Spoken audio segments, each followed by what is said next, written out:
आगे बच्चों मान सृष्टा भी है और सृष्टि भी है, मान सृष्टा भी है और सृष्टि भी है, मान सृष्टा भी है और सृष्टि भी है, राम कांत है राम महफिल भी है, राम कांत है राम महफिल भी है, राम सृष्टा भी है और सृष्टि भी है। थक्कर में जो काम आए वही सभी कहलाए, थक्कर में जो काम आए वही सभी कहलाए, धरती से आसमान तक उसका स्वयं काम आए। नमस्कार साथियों, सम्मानित और मेरे प्यारे साथियों, आज बहुत ही महत्वपूर्ण दिन है जिसे आज अंतर्राष्ट्रीय मजदूर दिवस के नाम से भी जानते हैं, जो कि 1 मई को मनाया जाता है और इसे बड़ी दिवस के नाम से भी जानते हैं। आप जानते हैं कि 1 मई को ही मजदूर दिवस क्यों मनाते हैं? इसकी शुरुआत 1886 में अमेरिका के शिकागो शहर से हुई थी, जहां पर सबसे पहले सभी मजदूरों ने लगभग 3 लाख से ज्यादा की संख्या में मजदूरों ने आंदोलन किया था, जिसमें कई मजदूरों की प्राण की आहुति भी दी गई थी। जिसमें आंदोलन में ये रखा गया था कि जो मजदूरों का पूरे दिन का काम करने की होता है उसको 8 घंटे में नियत किया गया था कि जो मजदूर काम करेंगे वो 8 घंटे के लिए होगा। और यही मजदूर इसी कड़ी में जो मजदूर होते हैं वो 1 मई को ही अंतर्राष्ट्रीय मजदूर दिवस के नाम से इसको मनाया जाता है। और मजदूर कई बार ऐसा होता है कि हमारे वही मजदूर जो एक ईंट बनाते हैं, जो किसी भी बिल्डिंग के लिए नींव रखते हैं ईंट बनाकर, और कोई वही मजदूर जो किसान है जो फसल होते हैं, वही मजदूर कभी कभी रात में भूखे सोते हैं। और आज का हम लोग जानते हैं कि जो मजदूर हम लोग काम करते हैं, क्या उनको वो पूरा सम्मान मिलता है जो वो डिजर्व करते हैं? ऐसा नहीं है। इसलिए अंतर्राष्ट्रीय मजदूर दिवस के नाम से यहाँ पे एक जागरूकता अभियान चलाया जा रहा है, जिससे जितने भी मजदूर हैं उनके काम करने की श्रेणी, उनको काम करने का तरीका और उनके समय सीमा निर्धारित है, और जितना भी विधि उपचार है उसको हम विधि के छात्रों द्वारा और सामाजिक मंच द्वारा जागरूक किया जाएगा। धन्यवाद। उसको यहाँ पर मजबूत बनाने के लिए आज का शिविर स्वामी सुंदरानंद कॉलेज और जिला विधिक सेवा प्राधिकार के सहयोग से आयोजित किया गया है। सभी लोग इसका अधिक से अधिक लाभ उठाएं। कार्यक्रम की अगली कड़ी में मैं शरण त्रिवेदी जी को आमंत्रित करता हूँ कि आप आइए और थोड़ी सी अपने विचार रखिए। आज हम बताना चाहते हैं कि ये कोरोना क्यों बनता है। आज 1 मई है, विश्व मजदूर दिवस के रूप में मनाया जाता है। ये हमारे कॉलेज की एक शाखा बुद्धि जागरूकता से भी कैंप रखा गया है। हमारे मुख्य हमारी समाज में है और मैं विद्यार्थियों से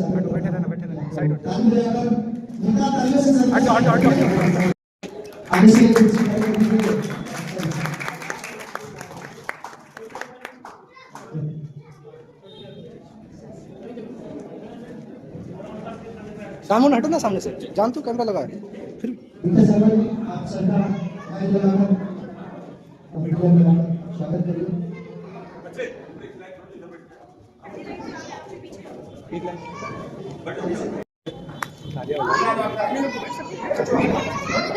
नहीं तुम अपने से पढ़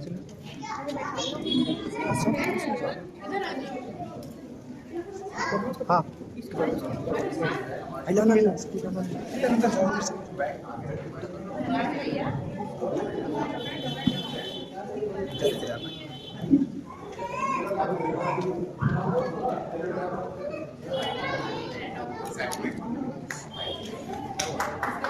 से पकड़ सचिव महोदय को मैं दिल से प्रणाम करता हूँ और आपसे आग्रह करता हूँ कि सरस्वती प्रतिमा के समक्ष कुछ आदमी के समक्ष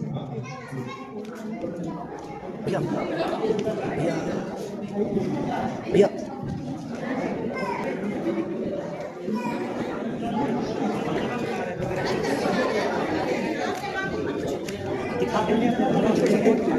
भाई खामोश खामोश। मैं विवेक प्रसाद से आग्रह करता हूँ कि आप अतिथि सम्मान में स्वागत भाषण देने का प्रश्न है। भारत माता की, भारत माता की। आज अंतर्राष्ट्रीय सती दिवस के शुभ अवसर पर हमारे गांव नाहिल में स्वामी सुखदेवानंद विवाह मंच के द्वारा यहाँ पर जो विधिक जागरूकता शिविर लगाया गया है, इस शिविर में बनाए आज के हमारे मुख्य अतिथि अपर जिला परिषद न्यायाधीश श्री ओम प्रकाश मिश्रा जी का हार्दिक स्वागत एवं अभिनंदन करता हूँ। इसके साथ ही हमारे स्वामी सुखदेवानंद जी महाविद्यालय के प्राचार्य डॉक्टर जयशंकर ओझा जी का भी मैं हार्दिक स्वागत एवं अभिनंदन करता हूँ। आपके साथ ही यहाँ पर बनाए Shri Dinesh Kumar Mishra ji, chief of legal aid defence counsel system, और श्रीमान विवेक शर्मा जी, हमारे गुरु डॉक्टर अमरेंद्र सिंह जी, डॉक्टर प्रदीप सिंह जी का मैं हार्दिक स्वागत एवं अभिनंदन करता हूँ। साथ ही विशेष आभार व्यक्त करता हूँ हमारे परमाधारी गुरु जी और आज के कार्यक्रम के संचालक डॉक्टर अनिल कुमार जी का, जो हमारे लिए भी गौरवान्वित करने वाला है कि हमारे गाँव नाहिल में आज आप सभी की कृपा से एक ऐसा शिविर का आयोजन किया जा रहा है कि हम सभी को अपने लंबे समय के गुलामी के बाद जब हमको स्वतंत्र राष्ट्र में जीने का एक अवसर मिला, हमारे पूर्वजों ने, हमारे क्रांतिकारियों ने अपने प्राणों की कीमत पर हमको तो संविधान उपलब्ध कराया, विधान उपलब्ध कराया, और आज आजादी के इतने वर्षों के बाद भी सुदूर गांव में रहने वाला हमारे देश का नागरिक अपने संवैधानिक अधिकारों को, अपने मानवीय अधिकारों को अभी तक भी भली भांति जान नहीं पा रहा है। तो मैं अधिक न कहते हुए हमारे कार्यक्रम के जो मुख्य वक्ता लोग है और अभी अन्य स्कूल के बच्चों ने दी यहाँ पर जो हमारे विधि छात्र हैं, मैं चाहूंगा कि कार्यक्रम अपनी उसी रूपरेखा के अनुसार चले। मैं केवल अगर आप सबसे निवेदन करता हूँ कि आप धैर्यपूर्वक बैठकर हमारे आगंतुकों को सुनें और संविधान में एक लंबे समय के बाद जो हमको अपने अधिकार मिले हैं उनको जाने समझें और समय अनुसार अपना अधिकारों का प्रयोग करें। मैं इतना ही कहकर अपनी बहुत बड़ी योगदान देता हूँ। भारत माता की। कार्यक्रम शुरू करने में अपने महाविद्यालय के सलाहकार डॉक्टर प्रदीप कुमार सिंह जी से आग्रह करता हूँ कि मंचा से अतिथि जो हमारे बीच में पधारे हैं उन सबका आप परिचय प्रदान करने की कोशिश करें। धन्यवाद सर। मैं प्रदीप कुमार सिंह आप सभी के समक्ष उपस्थित हूँ। अपने आप को गौरवान्वित महसूस कर रहा हूँ कि मैं अपने आज के कार्यक्रम के अध्यक्ष मुख्य अतिथि और विशेष अतिथि का परिचय करने जा रहा हूँ। सर्वप्रथम आज के कार्यक्रम की अध्यक्षता कर रहे हैं हमारे महाविद्यालय के प्राचार्य डॉक्टर जयशंकर ओझा जी का धन्यवाद अर्पित करता हूँ और उनका स्वागत करता हूँ। साथ ही हमारे कार्यक्रम के मुख्य अतिथि श्री ओम प्रकाश मिश्र जी, अपर जिला एवं सत्र न्यायाधीश सचिव जिला विधि सेवा प्राधिकरण शाहजहांपुर। सर बड़े ही शॉर्ट नोटिस पर हमारे बीच में आए हैं। सर ने कल ही चार्ज लिया है यहाँ पर। सर 2019 बैच के सेलेक्टेड टीचर हैं। इसके पहले सर ने गोरखपुर में सेवाएं दी हैं। साथ ही साथ सर के बाई तरफ श्री दिनेश कुमार मिश्र जी का हार्दिक स्वागत करता हूँ। आप मुख्य परामर्शदाता हैं। साथ ही साथ आप इससे पूर्व secretary Shahjahanpur central bar association में रह चुके हैं। उनके बाई तरफ श्री विवेक कुमार शर्मा जी हैं जो हमारे ही महाविद्यालय के अलुमनी भी हैं। सर 2007 बैच के पास आउट हैं और वर्तमान काल में सहायक परामर्शदाता ये जैसे सर कविताएं भी लिखते हैं। उनकी 6 पुस्तकें प्रकाशित हो चुकी हैं। साथ ही हमारे मंच पर उपस्थित हैं डॉक्टर अमरेंद्र कुमार सिंह जी जो हमारे महाविद्यालय के सोशियोलॉजी के प्रोफेसर हैं। मैं आपका भी स्वागत करता हूँ। साथ ही साथ हमारे DLSA के प्रधान लिपिक जी श्री अफजल जी का मैं स्वागत करता हूँ। आपकी गरिमामय उपस्थिति से ये कार्यक्रम सफलतापूर्वक संपन्न होगा। धन्यवाद। धन्यवाद सर। कार्यक्रम को आगे बढ़ाते हुए मैं अपने महाविद्यालय से एक वक्ता अंशिका यादव को मंच पर बुलाना चाहता हूँ जो अपने विचार आपके सामने रखेंगे।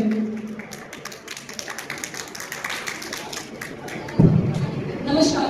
पंचायत अतिथिगण, इस प्रांगण में उपस्थित सभी लोगों की गरिमामयी उपस्थिति को नमन करते हुए आज अंतर्राष्ट्रीय श्रमिक दिवस की आप सभी को हार्दिक बधाइयां प्रेषित करती हूँ।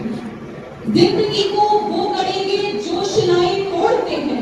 जिंदगी को वो करेंगे जो शिलाएं तोड़ते हैं। जो भगीरथ वीर से अधिक शिलाएं तोड़ते हैं। श्रम शक्ति को मैं मानती हूँ, श्रम शक्ति को श्रेष्ठ कम मैं मानती हूँ।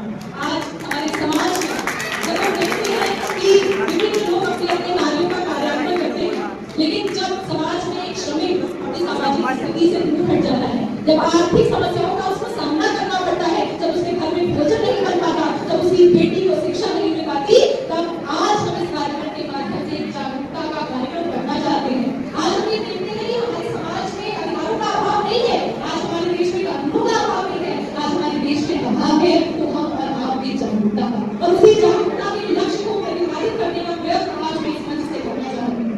हम मजदूरों की बात करते हैं तो ऐसा कोई क्षेत्र नहीं है, चाहे वो कृषि क्षेत्र हो, उद्योग क्षेत्र हो, हमारे आस पास का कोई भी मजदूर हर जगह अपनी भूमिका निभाते हैं। लेकिन क्या हमने कभी सोचा वो लोग जो हमारे जीवन को आसान बनाते हैं, उनके जीवन में कठिनाइयां क्यों हैं, और उन कठिनाइयों का निवारण करने का प्रयास हम और आप मिलकर करना होगा। हमें ये जानना होगा कि क्या हमारे अधिकार में और उनका उपयोग किस प्रकार करना चाहते हैं।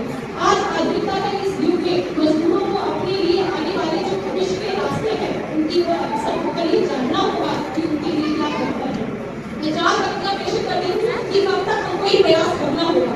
जब तक बच्चा अच्छी शिक्षा पाना ले, या करना अपने घर के खातिर पूरी रोटी बनाना ले, या दरबारों का पलड़ा जब तक झोपड़ी पे खाली हो, तब तक अपना नींद चैन सुकून आराम कर लेना, और इसी जगह में अंकित मेरा हिंदुस्तान कर लेना, और इसी जगह में अंकित मेरा हिंदुस्तान कर लेना। आज हमारे मजदूरों के जीवन में केवल आर्थिक संकट ही नहीं आती, आज हमें उनकी सामाजिक स्थिति में जो अपेक्षाएं की जाती है, उनसे ऊपर उतर एक ऐसे समाज का निर्माण करना होगा। और आज हम सभी के लिए संकल्प लेना होगा कि उनकी सामाजिक स्थिति, उनकी आर्थिक स्थिति और उनके जीवन में आने वाली कठिनाइयों का समाधान हम जिस सीमा तक संभव हो सके का प्रयास करेंगे। और ये साथ मैं बस इतना ही कहना चाहती हूँ कि मजदूरों का सम्मान, राष्ट्र का उत्थान, ये न केवल एक नारा है, बल्कि एक राष्ट्र की उन्नति का आधार है। और हमें ये समझना होगा कि मजदूर देश के लिए बोझ नहीं होता, बल्कि वो राष्ट्र का निर्माता होता है। धन्यवाद। जय हिंद, जय भारत। जिसे एक अवध लेना चाहता हूँ। हमारे महाविद्यालय के बच्चों ने एक नाटक तैयार किया है और आपकी अनुमति से उसको प्रस्तुत किया जाए, इसके लिए आपकी अनुमति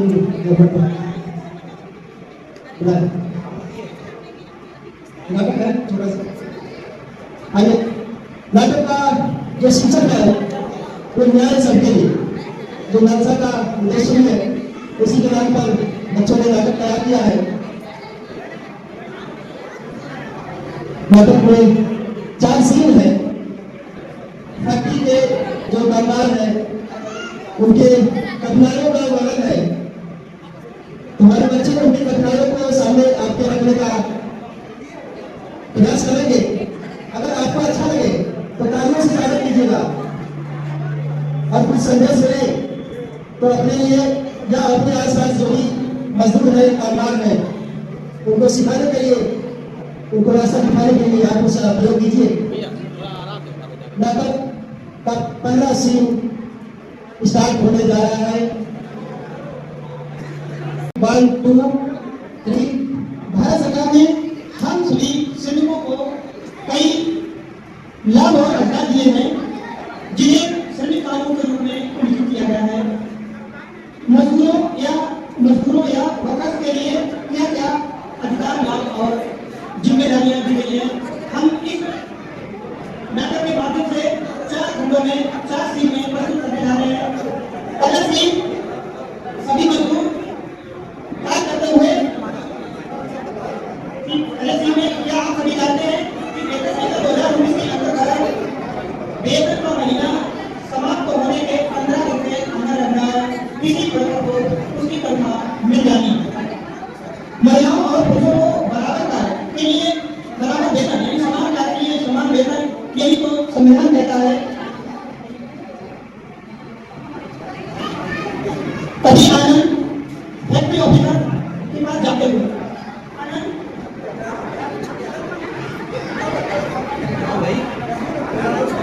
पहले दिन की शुरुआत। आप भाइयों बहनों, आज हमें ये दीवार पूरी खड़ी करनी है, यही तो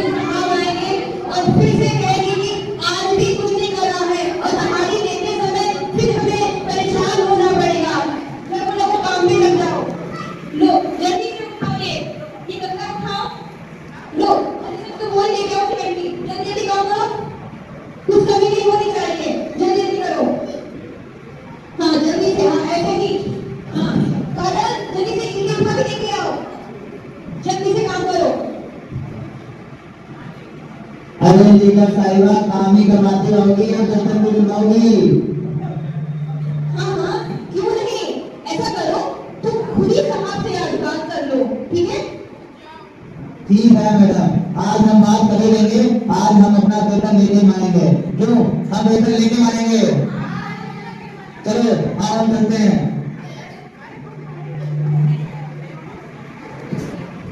साहब अजय, हाँ मैडम आओ।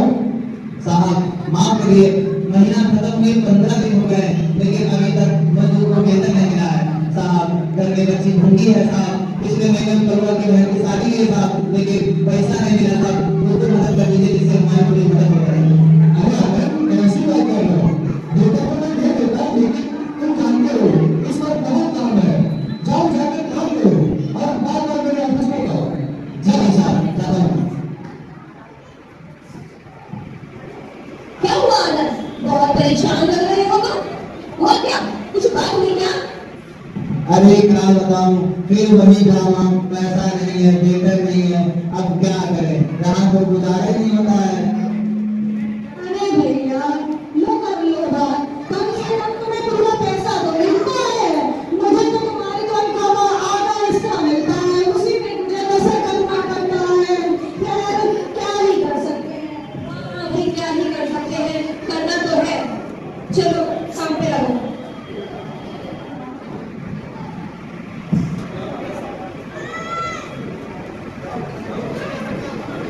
आप इधर आइए। आप मालिक हो? जी जी बुलाते बुलाते।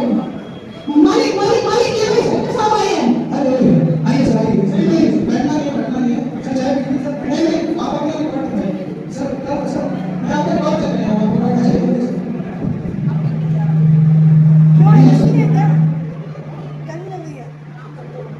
ये क्या है? आपने मुझे अपने कागज को बता नहीं। माफ करिए सर, अभी देखिए सर, माफ करिए सर, हो गया।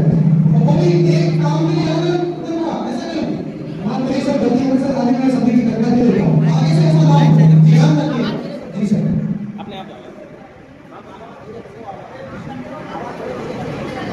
मेरे सीन सेकंड दूसरा दिन शुरू होता है और भौतिक उपबंध संहिता 2020 के अंतर्गत हड़ताल के 14 दिन पूर्व एक नोटिस दिया जाना आवश्यक होता है। या संहिता की धारा 62 के अंतर्गत बयान करते हुए हड़ताल या धरना दे सकते हैं।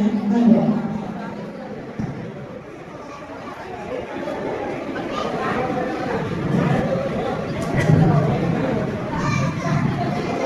चलो चलो, ऐसे ही काम करते हुए क्या इतना काम करते हो गया है, कोई वेतन का अधिकार नहीं है। अगर ऐसे ही काम करते रहोगे, एक नंबर अस्पताल में करोगे, हमारे घर का यही हाल होगा, ना कोई सुरक्षा है ना कोई समाधान, कैसे होगा? चलो हम सब हड़ताल करते हैं।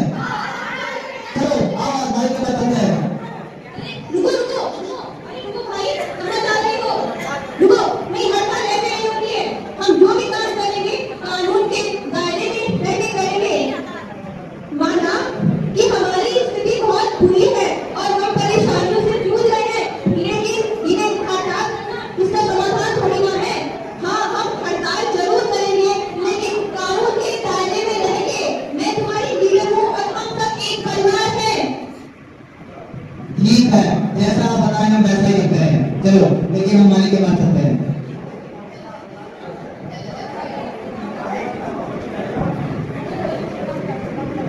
मजदूर यूनियन जिंदाबाद जिंदाबाद।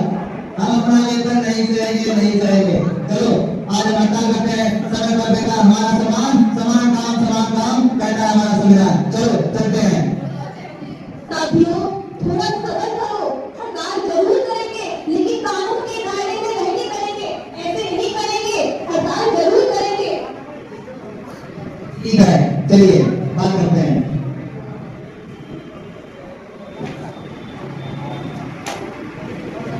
आनंद, मैं सोच रही हूँ कि काफी समय हो गया साहब हमारी बात नहीं सुन रहे हैं। चलो आज साहब से ही बात कर लेते हैं। चलो चलते हैं। साहब हम लोग बहुत परेशान हैं, हमारे टाइम पे वेतन भी नहीं मिलता है। कृपया करके हमारी मांगों को पूरा करें। ये नोटिस लीजिए। आनंद और दीक्षा, मुझे बहुत खुशी हुई ये जानकर कि तुमने अपने अधिकारों और कर्तव्यों को ध्यान रखा और तुम अपने कर्तव्यों को सीख चुकी हो। और मुझे खुशी हुई कि तुमने कानून के दायरे में रहकर मुझे नोटिस दिया। बहुत अच्छा लगा। चलो कभी बैठ कर इस समस्या का हल निकालते हैं। जाओ अभी अपना काम करो और इसमें कभी और चर्चा करते हैं। ठीक है साहब, चलो चलो। साहब ने कहा है कि हमें हमारी तनख्वाह मजदूरी सब मिलेगी हमें।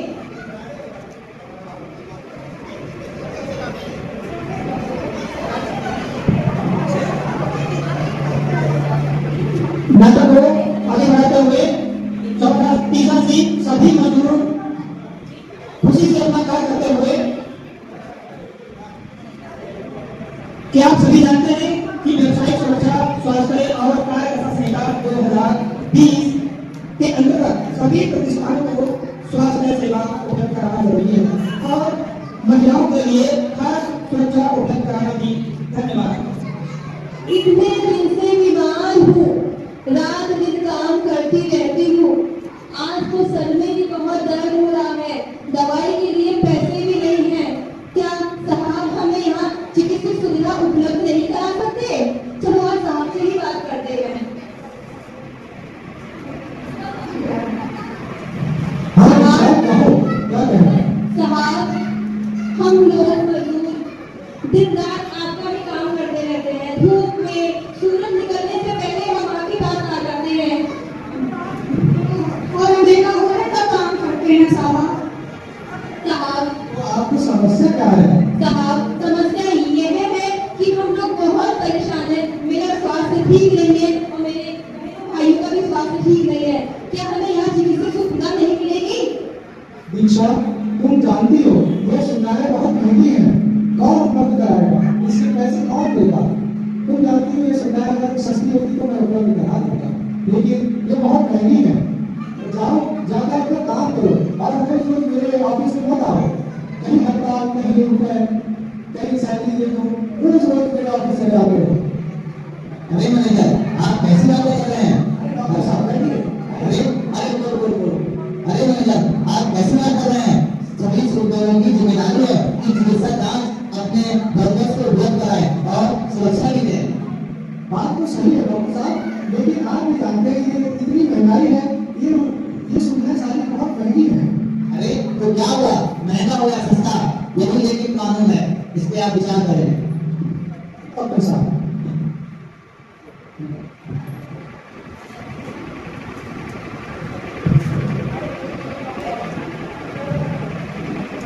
आप बुलाए कहाँ पे? जी जी, बुलाती हूँ। साहब मेरे सर में क्या है? अरे सर आप फिर से मैं साइड में नहीं आया, आप चाय नहीं आए पीजिए। सर चाय पीजिए। नहीं चाय नहीं है सर। जी आपके किसान में बसास की किसी का नशे नहीं होती। जी सर मैंने ये डॉक्टर साहब मुझे पता नहीं है कि नहीं होती है और आप मुझे क्या कोशिश है? जी सर मैं अभी भी बंद करा रहा हूँ। सर मैंने कानून के दायरे में रहते हुए लोगों को सारी सुविधा उपलब्ध करा दी है। आप मेरे डॉक्टर से पूछ सकते हैं। आगे इस बात का ध्यान रखिए, कर्मचारियों की सुविधा के लिए है तो उनको जिम्मेदारी है आपकी। जी आप मुझे सुविधा दें। जी इसका ध्यान रखिए। जी सर हमारी मांगे पूरी करो, हमारी मांगे पूरी करो, हमारी मांगे पूरी करो। हम अन्याय नहीं सहेंगे, हम अन्याय नहीं सहेंगे, हम अन्याय नहीं सहेंगे। हमारी मांगे पूरी करो, हमारी मांगे पूरी करो। अरे शांत हो जाओ। क्या हुआ दीक्षा? साहब, हमें हमारी मजदूरी समय पे नहीं मिलती है। हमारी मांगे पूरी करो और हम ऐसे कब तक करते रहेंगे? आप कुछ सोचिए साहब। दीक्षा तुम लोगों का ये रोज हो गया है। मैंने कहा इस समय काम बहुत है, जाओ जाकर अपना काम करो, सैलरी मिल जाएगी। और अब तुम कहीं भी जा रहे हो, मैं भी कहीं भी जा रहा हूँ, मैं भी यही हूँ, तुम भी यही हो, मिल जाएगी सैलरी। रोज मेरे ऑफिस में आ रहा है, जाओ जाकर अपना काम करो, समझ जाओ, मैं सब ऑफिस से निकाल दूंगा। ठीक है साहब, काम पे लगना हो। साहब फिर से कह रहे हैं कि हो जाएगा काम।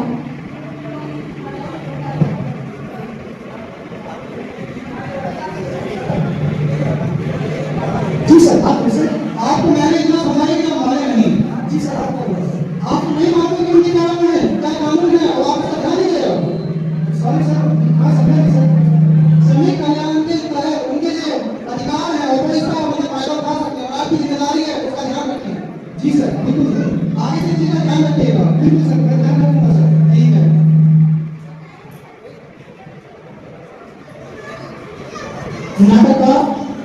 चौथा सी। साहब अब क्या कहते हैं हमारे बारे में, आप बताइए। दीक्षा, अब तो तुम लोगों को सारी सुविधाएं उपलब्ध करा दी हैं, अब तुम लोग आपस में घूमने लगे का काम करो। अब हमें सैलरी मिलेगी, तनख्वाह मिलेगी टाइम पे। थोड़ा मुझे समय दीजिए, मैं आपको सैलरी की खबर कराता हूँ। मैं कोई सैलरी थोड़ी ना देता हूँ, मैं अपने सीनियर को बोल देता हूँ कि समय बाद आपको सैलरी आपको करवाऊंगा। धन्यवाद। नाटक का अंतिम और चौथा सीन की प्रस्तुति। क्या आप सभी को पता है कि सामाजिक सुरक्षा संहिता 2020 के अंतर्गत नियमित चयनित कर्मचारियों की उन्हीं को भी नहीं बल्कि जो अन्य श्रेणी से आते हैं उनको भी सामाजिक सुरक्षा उपलब्ध कराई जाए, ऐसा प्रावधान है। संस्था की जिम्मेदारी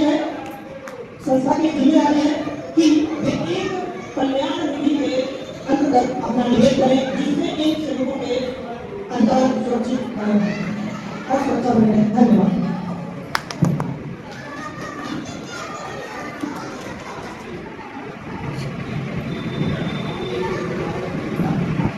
मालिक, बोलो आनंद, क्या हुआ? मैं दिन रात डिलीवरी करके इतना पैसा कमाता हूँ और ना ही मुझे कोई वक्त का खाना नसीब होता है। क्या हम दिन मजदूरों के लिए एक अनुमान है? क्या हमें भी महिलाओं को चाय नहीं मिलेगा? दिन भर डिलीवरी करते करते मेरे पास होता है, लेकिन मुझे कुछ नसीब नहीं होता। आनंद, तुम जानते हो तुम एक ठीक कर्मचारी हो, ना कि एक नियमित कर्मचारी हो। तुम मेरे ऑफिस में आकर सही मांगने का फायदा? जाओ अपना काम करो। तुम एक ठीक कर्मचारी हो, नियमित नहीं हो जो तुम रोज सही मांगने आ जाते हो ऑफिस में। बाद में यहाँ बताया करो, काम लगा अपना काम करो, बहुत काम है। ठीक है साहब।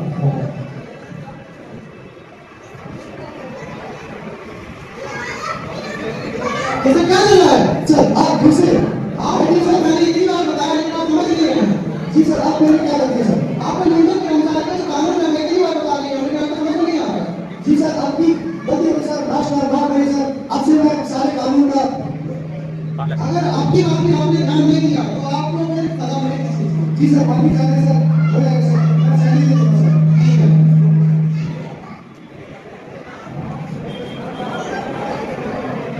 नरेंद्र चौथा, क्या आप सभी को पता है कि सामाजिक सुरक्षा संहिता 2020 के अंतर्गत सिर्फ चयनित कर्मचारियों को ही नहीं बल्कि अन्य श्रेणी में आए हुए सभी कर्मचारियों को भी सामाजिक सुरक्षा प्रदान की जाए। संस्थानों की ये जिम्मेदारी है कि वे एक कल्याण निधि में अपना निवेश करें जिससे इन लोगों की सामाजिक सुरक्षा बनी रहे। धन्यवाद।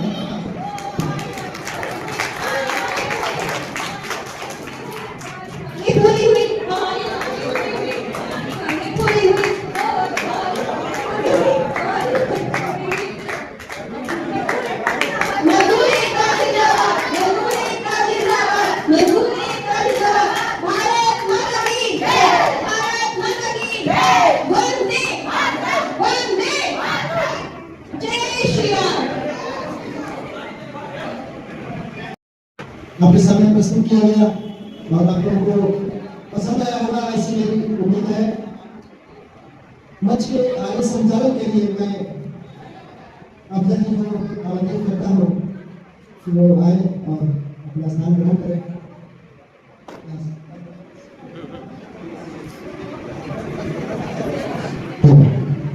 सभी को मेरा नमस्कार। आज इस कार्यक्रम के मुख्य अतिथि आदरणीय अपर जिला न्यायाधीश महोदय, सचिव जिला की सेवा प्राधिकरण,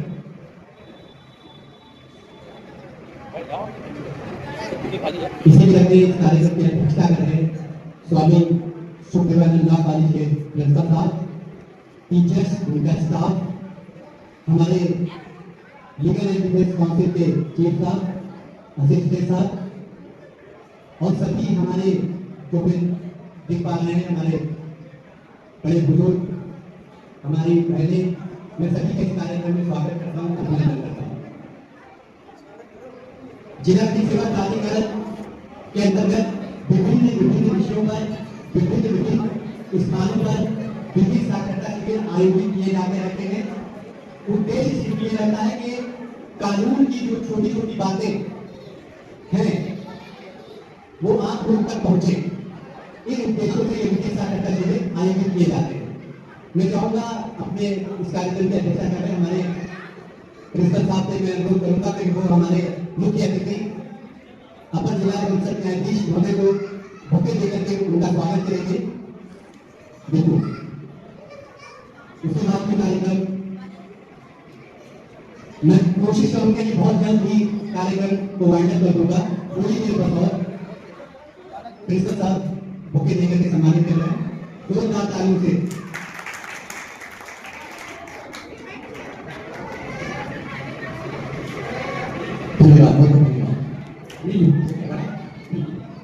बहुत बहुत धन्यवाद। मैं बात कर रहा था कि विधिक सेवा जिला की सेवा प्राधिकरण के तत्वाधान में बहुत सारे विधिक साक्षरता शिविरों का आयोजन होगा है।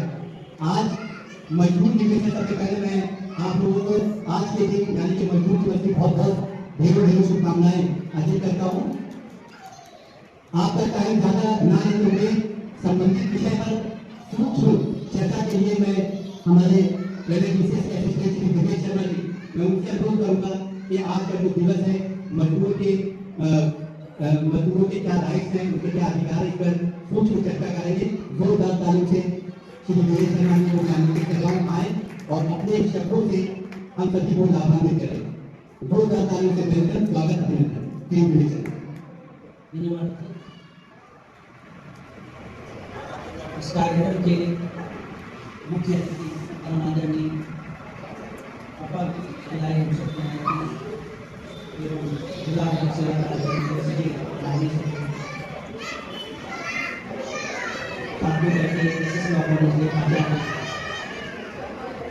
हमारे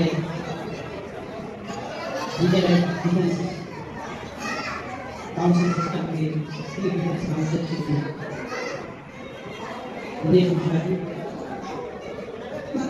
मिसेस लॉ कॉलेज के सभी टीचर्स, मिसेस लॉ कॉलेज के स्टूडेंट्स और साथ में आए नाहिद गाँव के निवासीगण एवं इस कार्यक्रम में सहयोग प्रदान कर रहे सभी लोगों का मैं हार्दिक स्वागत करता हूँ। आज अंतर्राष्ट्रीय श्रमिक दिवस पर हम लोग यहाँ पर एकत्रित हुए हैं। जिला विधिक सेवा प्राधिकरण के द्वारा एवं एसएस लॉ कॉलेज शाहजहांपुर के संयुक्त तत्वावधान में कार्यक्रम आयोजित किया जा रहा है। अपने प्रयासों से ये कार्यक्रम बहुत अच्छा आयोजन किया है। सुदूर क्षेत्रों में इतना भी आयोजन कर पाना बड़ा मुश्किल होता है और हम लोग जब आ रहे थे तो हमारे प्राचार्य महोदय कितना टेंशन में थे। मैं ये समझ पा रहा था कि आयोजक की पूरी व्यवस्थाएं होती हैं, सभी को मैनेज करना और उसमें जब जिम्मेदारी हो कि स्कूल के छात्र और छात्राएं भी सम्मिलित होने आ रहे हैं तो उनकी जिम्मेदारी और बढ़ जाती है। तो इसके लिए वो बधाई के पात्र हैं। जिला विधिक सेवा प्राधिकरण आप लोगों के लिए है। ये जानकारी आप लोगों को होना चाहिए कि आपके जितने भी अधिकार हैं, आज मजदूर दिवस है, श्रमिक दिवस है तो श्रमिक दिवस की बात करें, लेकिन जिला विधिक सेवा प्राधिकरण जिसका भी अधिकार छीना जा रहा है उसको नहीं मिल पा रहा है, चाहे वो पैसे का अभाव हो, चाहे वो उचित सलाह का अभाव हो, जिस वजह से भी उसको अधिकार नहीं मिल पा रहे हैं। तो ये जिला विधिक सेवा प्राधिकरण ऐसा विभाग है कि आप निसंकोच होकर हमारे पास आ सकते हैं, अपनी बात कह सकते हैं और जानकारी दे सकते हैं कि इस विषय में मुझे क्या करना चाहिए। लीगल राइट्स के बारे में हम लोग कोशिश करते हैं कि आपका समाधान कहाँ पे हो। टोल फ्री नंबर्स दिए हुए हैं, अभी हमारे अफसर बताएंगे आपको। उन टोल फ्री नंबर्स पे आप संपर्क करके अपनी समस्या बता सकते हैं, अपनी कंप्लेंट दर्ज करा सकते हैं। आज बच्चों की प्रस्तुति इतनी बढ़िया थी कि काफी कुछ उन्होंने संदेश दिया कि मजदूरों की स्थिति क्या होती है। विशेषता ये नुक्कड़ नाटक के माध्यम से और साथ साथ जो एक छात्र कानून के प्रावधान बताता रहा बीच बीच में कि ये धाराओं के तहत ये अधिकार प्राप्त हो रहे लोगों को, ये बहुत अच्छा था क्योंकि इलस्ट्रेशन में ज़्यादा समझ में आता है।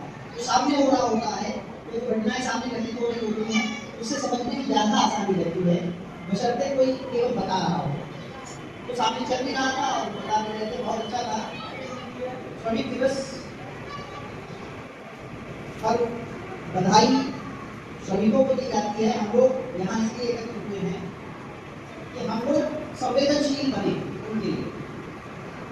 कहीं ना कहीं हम भी एक श्रमिक हैं, कहीं ना कहीं हम भी मेहनत करते हैं और कहीं ना कहीं हम भी उन श्रमिकों को हायर करते हैं अपने घर के कामों के लिए, खेत के कामों के लिए या अपना घर निर्माण करने के लिए। विभिन्न तरीकों से श्रमिकों को हम अपने हायर करते हैं। तो यहाँ पर संवेदनशीलता ये दिखानी है कि कम से कम उनके जो अधिकार है, सबसे बड़ा तो अधिकार वो मानव है। ये अलग बात है कि वो परिस्थितियों पर काम कर रहे हैं, श्रम कर रहे हैं, उसके एवज में वो पैसा ले रहे हैं। लेकिन मैं आपको बताऊं, श्रम के एवज में श्रम का कोई मूल्य नहीं। पैसा क्या होगा, श्रम का क्या मूल्य है? श्रम अमूल्य चीज है। आप लोगों को ये संवेदनशीलता अपनी तरफ लानी होगी कि कम से कम जो श्रमिक है उसका पूरा ध्यान रखा जाए और उससे मानव दृष्टिकोण से उससे काम किया जाए। इसी बारे में हमारे कानून हैं, विभिन्न कानून बने हुए हैं। उसके बारे में चर्चा करेंगे तो चर्चा बहुत लंबी होगी। लेकिन मैं यहाँ पर सबसे बड़ी बात कहना चाह रहा हूँ कि संवेदनशीलता कानून की बहुत कहती है कि आपको संवेदनशील करना चाहिए। नियोजन करते समय यानी किसी मजदूर को रखते समय, उसका पारिश्रमिक देते समय, बोनस देते समय या विभिन्न किसी सुझाव का ध्यान रखते हुए जो भी आपके पास काम कर रहा है, इस सब पर एक्ट्स अलग अलग बने हुए हैं। और ये आज़ादी के पहले और आज़ादी के बाद हमारे संविधान के अनुच्छेद 29 के तहत जो प्राणियों दैनिक स्वतंत्रता की बात करता है, उसमें न्यूनतम मजदूरी की बात है, आजीविका की बात है, उनके जीवन स्तर की बात है।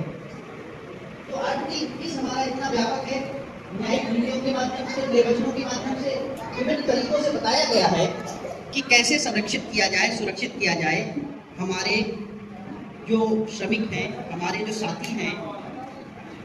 लेकिन मैं दुख के साथ कहना चाहता हूँ कि इस संवेदनशीलता का बड़ा अभाव है समाज में। जो कामगार हैं उनका उचित देख नहीं होती है और उनको कानूनों का लाभ नहीं मिलता है। तो हमारा प्रयास सेवा कार्यक्रम ऐसा प्लेटफॉर्म है जहाँ पर उनकी बात सुनी जाएगी, उनका निराकरण किया जाएगा, उनकी जो समस्याएं हैं उनके लिए लड़ा जाएगा कानूनी रूप से। तो अगर आपके आसपास, आपके क्षेत्र में कोई ऐसी बात होती है जो श्रमिकों के लिए लाभ की योजनाएं नहीं बना पा रहे हैं या उनको लाभ नहीं मिल पा रहा है किसी वजह से, तो आप अवगत कर सकते हैं। जबकि स्थिति हम आपके सामने रखना चाहेंगे कि मजदूरों की स्थिति एक है। बहुत पहले एक बात कही गई थी कि मजदूरों की स्थिति क्या है, आप हमसे छिपी हुई नहीं है। अंतर्राष्ट्रीय श्रमिक दिवस जरूर हम मना रहे हैं, लेकिन हमारे आसपास ऐसे बहुत से लोग हैं जिनको वाकई की आवश्यकता है और उसमें संवेदनशील होने की बहुत आवश्यकता है। तो फुटपाथ पर सो जाते हैं अखबार बिछाकर। मैं कहना चाहूँगा श्रमिकों के बारे में लिखा गया है, बहुत पहले सुना आपने, आज मैं आपके सामने शेयर कर रहा हूँ कि फुटपाथ पर सो जाते हैं अखबार बिछाकर, मजदूर कभी नींद की गोली नहीं खाते, मजदूर कभी नींद की गोली नहीं खाते। ये जो मैं अपनी बात कर रहा हूँ।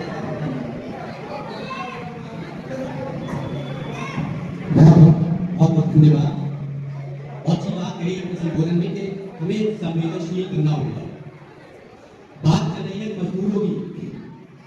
यदि कोई भी मजदूर अपने मालिक के व्यवहार से संतुष्ट नहीं है और उसकी शिकायत करना चाहता है, तो वो सबसे पहले श्रम प्रवर्तन अधिकारी के यहाँ अपनी शिकायत देगा।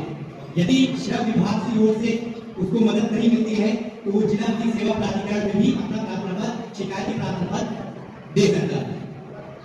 हमने इसी क्रम में एक सूचना और जो बहुत ही इम्पोर्टेंट है, आने वाली 10 तारीख को राष्ट्रीय लोक अदालत का आयोजन पूरे भारतवर्ष में किया जा रहा है।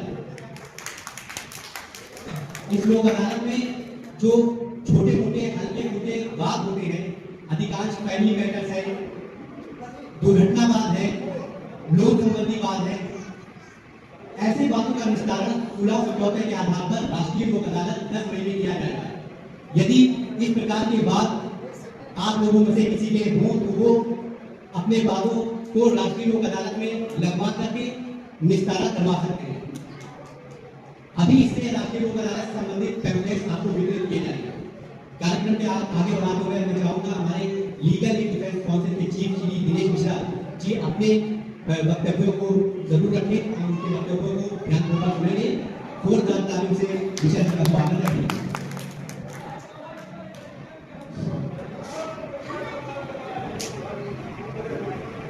परम आदरणीय अपर जिला परिषद न्यायाधीश सचिव जिला विधिक सेवा प्राधिकरण श्री ओम प्रकाश मिश्र जी, विवेक शर्मा जी,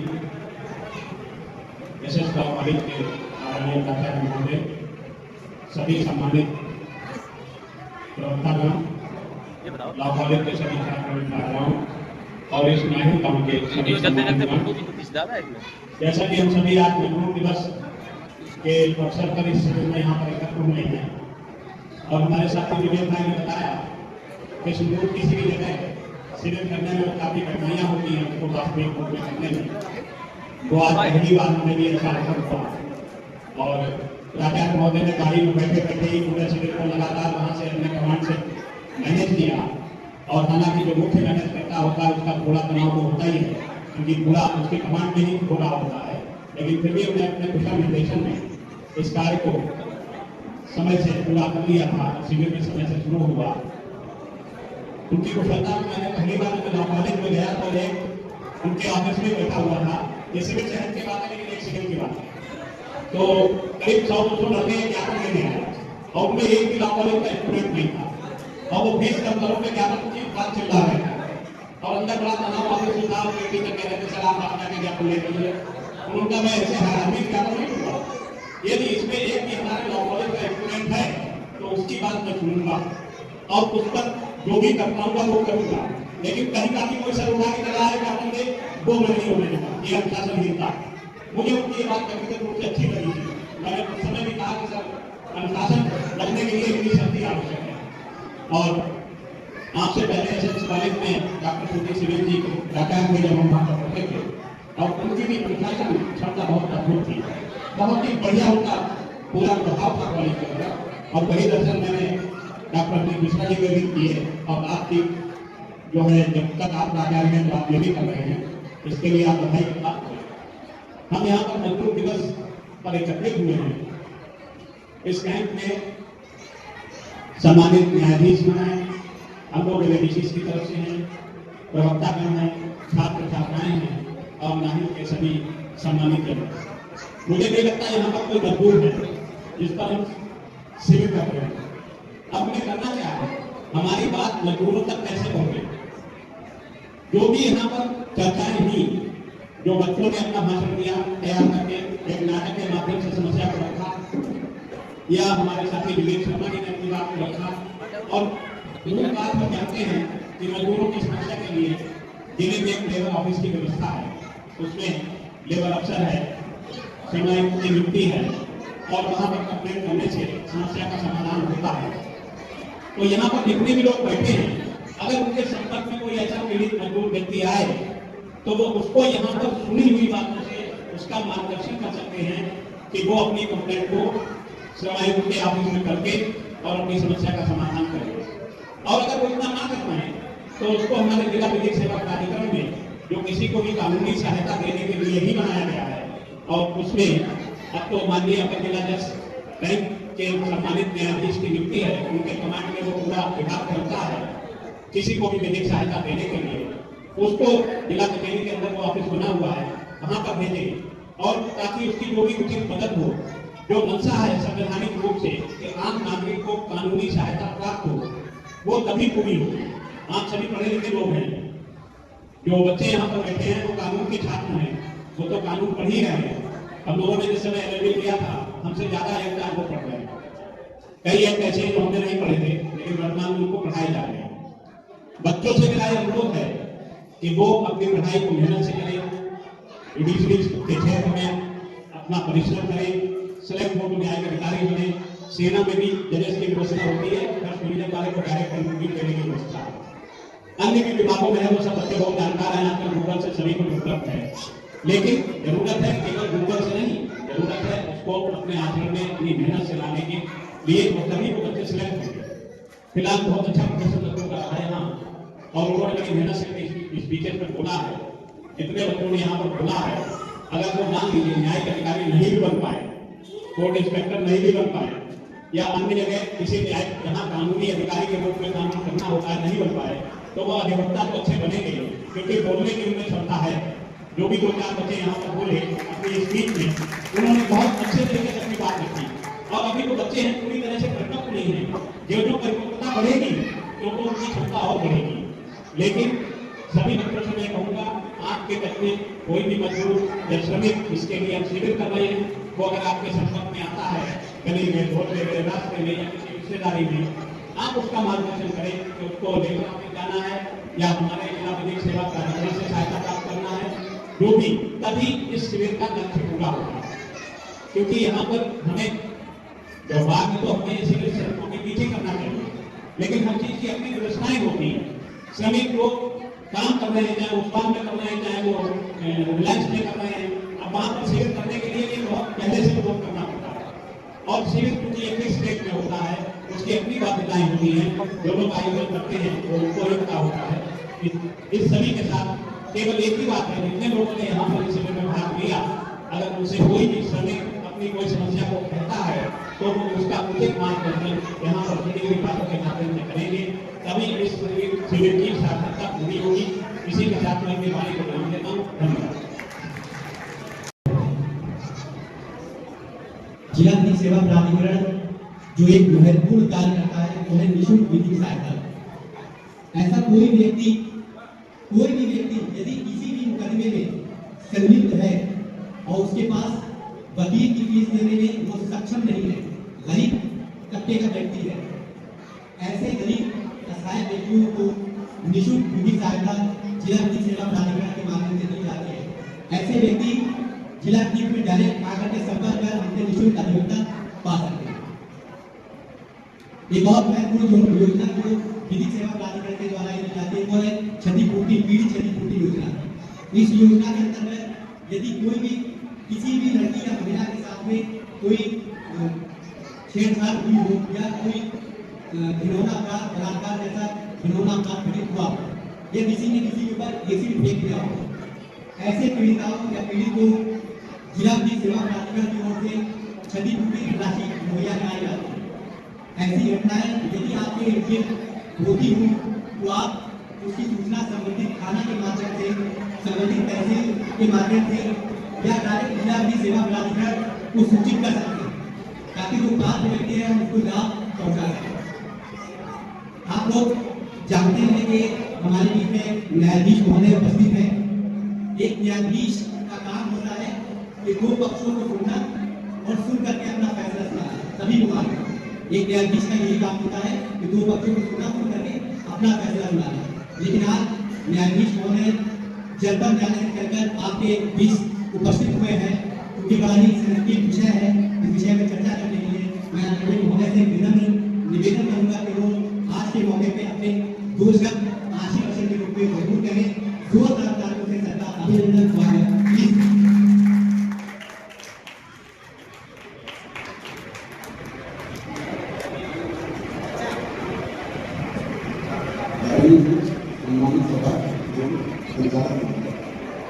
जैसा कि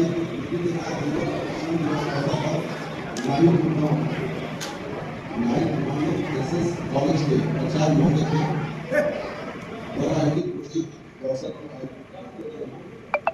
और मेरा सौभाग्य में पहला कैंप यहाँ करने का अवसर प्राप्त हुआ।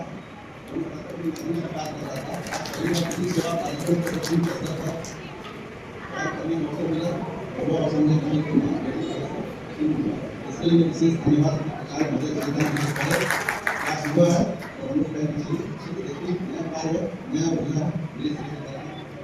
जब हम लोग इस पेशा में एक आ गए कम ज़्यादा अब सुनने में ज़्यादा प्रयास करते हैं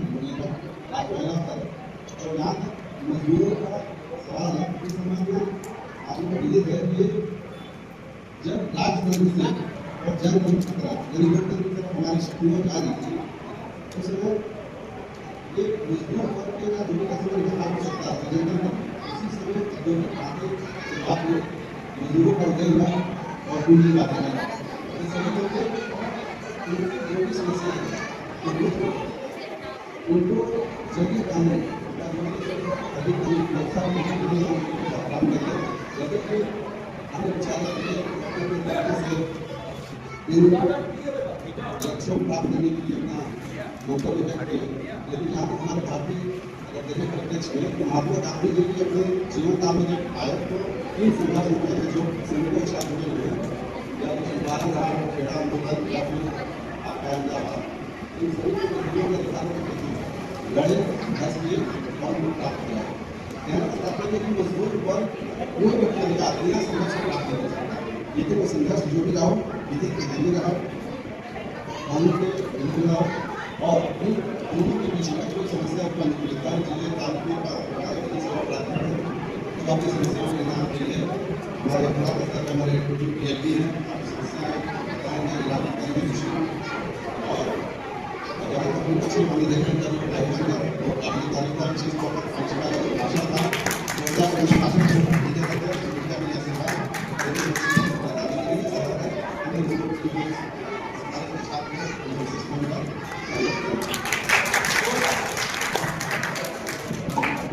बहुत बहुत धन्यवाद सर, बहुत अच्छे विचारों को जिला विधिक सेवा प्राधिकरण आपका आभारी रहेगा सर। 4 मिनट 5 मिनट अब अंत में इस कार्यक्रम को सजाने वाले, इस महफिल को इतने अच्छे ढंग से सजाने वाले हमारे प्राचार्य महोदय, मैं उनसे निवेदन करूंगा धन्यवाद का ज्ञापन करूं। उसके बाद में सामूहिक नाट्य गीत, उसके बाद समापन। Please welcome sir. ये हम लोगों के लिए बड़े सौभाग्य की बात है कि आज हम लोग वायर में इस कस्बे में एकत्रित हुए हैं।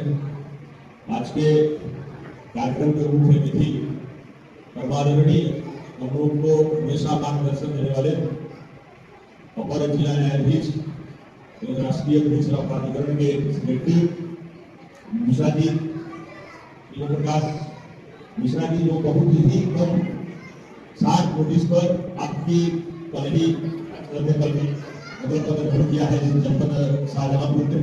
इससे पहले आप गोरखपुर में न्यायाधीश के रूप में कार्य कर रहे थे। बहुत ही 60 नोटिस में आपने अपना आशीर्वाद देने का हम लोगों को कार्य किया और इस क्षेत्र में चल करके इस कार्यक्रम को सफल बनाने का आपने अपना आशीर्वाद किया। इसलिए मैं इस अवसर पर आपको प्रणाम करता हूँ।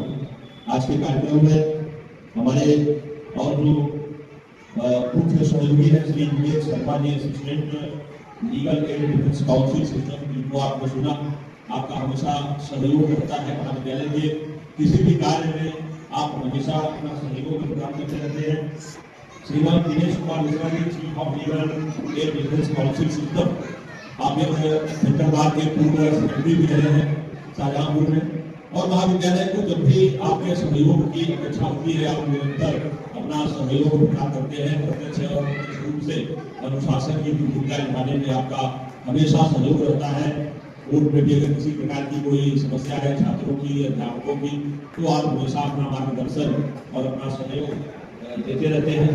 और इस हमारे जो कार्यक्रम में सम्मानित हमारे प्राध्यापक हैं श्री डॉक्टर प्रदीप कुमार सिंह जी, आपके ही क्षेत्र के निवासी हैं डॉक्टर अमरेंद्र सिंह जी, आज के कार्यक्रम का कुशल संचालन कर रहे हैं डॉक्टर रवि साह जी, और निश्चित रूप से कार्यक्रम सफल बनाने में जिनकी सबसे अधिक भूमिका रही है, जिनका सहयोग रहा है और जो यहाँ पर सम्मानित नागरिक के रूप में उपस्थित है, ग्राम प्रधान प्रतिनिधि के रूप में पूर्व जिला पंचायत सदस्य सत्येंद्र मोहन वाजपेयी जी, पूर्व जिला पंचायत सदस्य नारी मयूर शंकर शुक्ला जी, और भारतीय बजरंग दल और राष्ट्रीय स्वयंसेवक संघ में बहुत बड़ा समय लंबे समय से लगे विवेक मिश्रा जी, द्विवेदी जी, शंभू कश्यप जी और सुनील त्रिवेदी जी।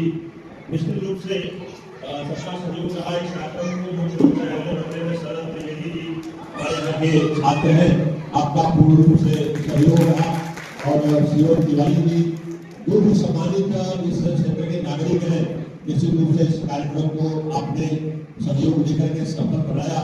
नहीं देखते दूर इस कार्यक्रम को संपादित करवाना यह बहुत ही कठिन चुनौती थी। मैं सबका हृदय से आभार व्यक्त करता हूँ। एक वही अंतर्राष्ट्रीय जो श्रमिक दिवस है, श्रमिक के श्रम से ही समाज का सम्मान बढ़ता है, समाज का निर्माण होता है और निश्चित रूप से उनका भारत के निर्माण में भी अहम योगदान होता है। इसलिए ऐसे श्रमिकों के जो न्यूनतम अधिकार है उन अधिकारों की सुरक्षा होनी चाहिए। और भाग 3 अगर हम देखेंगे जो भारत के संविधान का राज्य नीति निदेशक तत्व है, यह स्टेट के ऊपर राज्य के ऊपर दायित्व निरूपित करता है कि राज्य सर्वोच्च नीतियों का निर्माण करेगा। तो उसमें जो भी प्रावधान दिए गए हैं, चाहे वो श्रमिकों के कल्याण हेतु हो, चाहे महिलाओं के संबंधी प्रावधानों में रिलीफ को लेकर के हो, चाहे डिसेंट्रलाइजेशन वेल्थ की बात की गई हो, तो सारी चीजें लगभग स्टेट के कंधे पर निरूपित कर दी गई है। और यह जिम्मेदारी हमारे देश के नागरिकों की होती है कि जब वह सरकार 5 साल के बाद पुनः आपके पास आती है तो आप यह निर्णय करें कि क्या भारत के संविधान के पार्ट 3 में जो दायित्व ऐसे प्रतिनिधियों के ऊपर, ऐसे सरकार के ऊपर निरूपित किया गया था, वह दायित्व का निर्वहन सरकार की है कि नहीं की है। क्योंकि हम जाति, धर्म, संप्रदाय, क्षेत्रवाद आदि से उठ करके इसका मूल्यांकन करेंगे तो आने वाले समय में निश्चित रूप से सशक्त भारत का निर्माण होगा और किसी भी व्यक्ति के मानव अधिकारों की अवहेलना नहीं कर सकेगा कोई भी। संविधान के संरक्षक के रूप में सबके अधिकारों को प्रवर्तन करने के लिए भारत की जो उच्चतम न्यायालय है, चाहे वो उच्च न्यायालय है, वह निश्चित रूप से उसका क्रियान्वयन करती है संरक्षक होने के नाते। लेकिन एक सजग नागरिक होने के नाते भारत के संविधान के निर्माताओं की मंशा जरूर रही होगी कि अगर वो संविधान बनाए होंगे कि जो राज्य नीति निदेशक तत्व है, जो कि राज्य कल्याणकारी है, पुलिस स्टेट नहीं है कि जैसे चाहोगे वैसे राज्य चला ले जाओगे। यह कल्याणकारी राज्य है, वो सारी नीतियां कल्याण, लोगों के कल्याण के लिए बनानी पड़ेगी। और अगर उन्होंने नहीं बनाया है तो संविधान के निर्माताओं की यह मंशा रही होगी कि भारत की जो सम्मानित जनता है वो उसका मूल्यांकन 5 साल के बाद करेगी और ऐसे लोगों को जो लोक कल्याणकारी नीतियों को बनाने में, लागू करने में असफल रहे हैं, उन्हें पुनः सत्ता में दिया देंगे। ऐसी संविधान की मंशा रही है। इन्हीं शब्दों के साथ मैं अपनी बारी को विराम देता हूँ और आज के मुख्य अतिथि जब महोदय जी को बहुत ही अपनी तरफ से धन्यवाद व्यक्त करता हूँ कि आपका आशीर्वाद हमेशा हमारे बच्चों को, हमारे महाविद्यालय को मिलता है। आपसे हम पुनः इस तरीके से आग्रह करते रहेंगे और आपका आशीर्वाद लेते रहेंगे। सबको मैं प्रणाम करता हूँ अपना कि सर मैं अपना